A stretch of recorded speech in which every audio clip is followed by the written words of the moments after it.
امریکہ میں صدارتی انتخاب لڑنے والا قیدی۔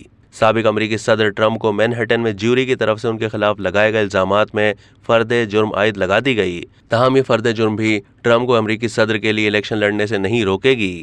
اس کے باوجود 2024 کا الیکشن لڑ سکیں گے۔ واضح ہے کہ بغاوت یا حکم عدولی کے سوا دیگر الزامات کی فرد جرم کے باوجود بھی کوئی شہری امریکی صدارتی الیکشن میں حصہ لے سکتا ہے۔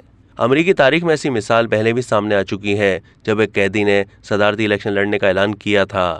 سوشلسٹ یوجین وکٹر ڈیپس نے سابق تمام حالات اور شکستوں کے باوجود 1920 میں صدارتی انتخاب لڑنے کا اس وقت اعلان کیا تھا جب وہ اشتعال انگیزی کے الزام میں سلاخوں کے پیچھے تھا، تاہم بعد میں وہ 9,13,693 ووٹ حاصل کرنے کے باوجود الیکشن ہار گئے تھے۔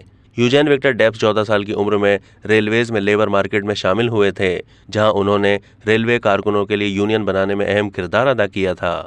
انہوں نے ٹیرے ہوٹ کے کلر کے طور پر بھی خدمات انجام دیں اور انڈیانا اسٹیٹ لیجسلیچر کے رکن بھی رہے۔ سوشلسٹ پارٹی نے یوجین وکٹر کو 1904، 1908 اور 1912 کے ساتھ ساتھ 1920 میں ملک کے صدر کے عہدے کے لیے نامزد کیا تھا۔ اگرچہ انہوں نے ہر الیکشن میں پہلے سے زیادہ تعداد میں ووٹ حاصل کیے، لیکن وہ الیکٹورل کالج میں کوئی ایک ووٹ بھی نہیں جیت سکے۔ امریکی نیشنل آرکائیوز اینڈ ریکارڈز انتظامیہ نے ڈیپس کی اس تصویر کو محفوظ کر لیا ہے جو ان کی گرفتاری کے بعد بطور قیدی لی گئی تھی۔ انہیں ایک امریکی ٹریڈ یونین لیڈر اور دنیا کے صنعتی کارکنوں کے بانی اراکین میں سے ایک کے طور پر بھی جانا جاتا ہے۔